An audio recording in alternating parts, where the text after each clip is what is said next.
All right, now we've been tracking the government's PLI schemes, that is the production-linked incentive schemes, and there is quite a bit of buzz and interest in the market for those.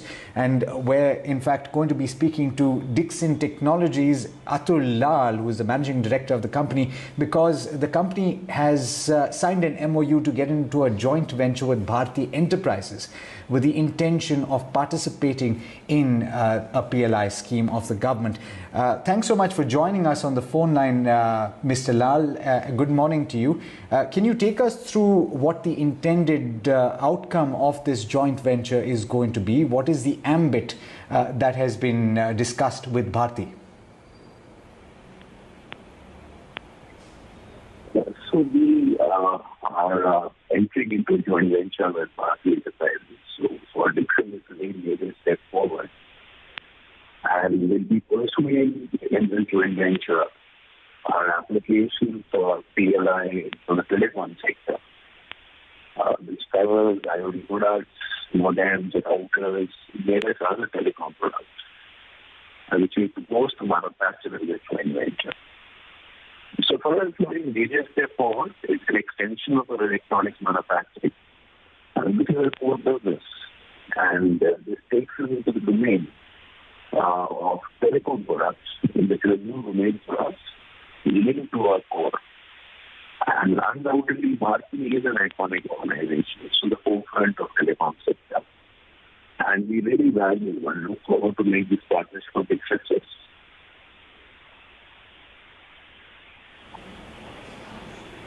Okay, I do want to understand a couple of things though when it comes to this joint venture and the PLI scheme. What are the timelines that we're looking at in terms of operationalizing it? Are there approvals that you need to seek, and how soon do you see that coming to fruition? So we see the definitive agreement should be signed and operationalized in a month to 45 days. And we'll be submitting this application under the JV to PLI. Hopefully the PLI approval should be out within this quarter itself. Now we're going to be buying into some existing assets of Bharti.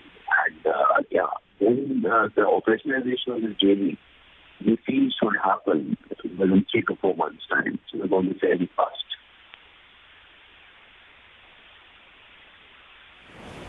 Understood. Now, you did mention that Bharti Enterprise is an iconic name, and certainly that is the case, but what do they bring to the table?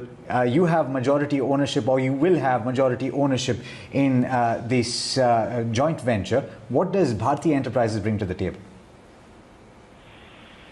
So in Bharti, we have a potential customer. Obviously, it's going to be done on an arm's length basis. So we create value for Bharti, and in Bharti, as I shared with you, we bring in a very large customer and also a very large relationships on the supply chain side. And Dixon becomes a manufacturing partner, and that's the whole focus of this particular JV. Because Bharti itself is a very large consumer of telecom products in Airtel.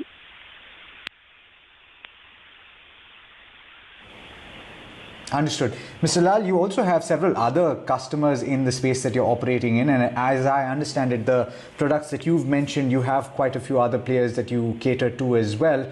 What is the size of the opportunity that we're talking about? If we're specifically talking about this PLI scheme and the joint venture that you intend to get into with Bharti, what is the size of the opportunity here? So that number crunching is still being done. But please be very assured that the relationship is not only going to be confined to the telecom PLI. It's going to be for other products also acquired in the telecom sector and by Bharti as a group. So I'm not in a position to share with you at present numbers, all the more because I'm in a silent period. But it's going to be a large opportunity for this.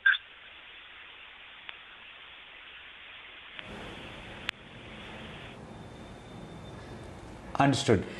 Just one last question from my side, Mr. Lall. This is with regard to the cost increases that we've been seeing, and this is something that the RBI governor alluded to as well. We're seeing international rise in commodity prices. Is that something that you're facing as well? And are you passing that on? Are we looking at price increases at this point? So price increase is definitely a challenge. So we have entered into some kind of a super cycle of commodities across the nations, across the metals. Now, Dixon has two kinds of business models.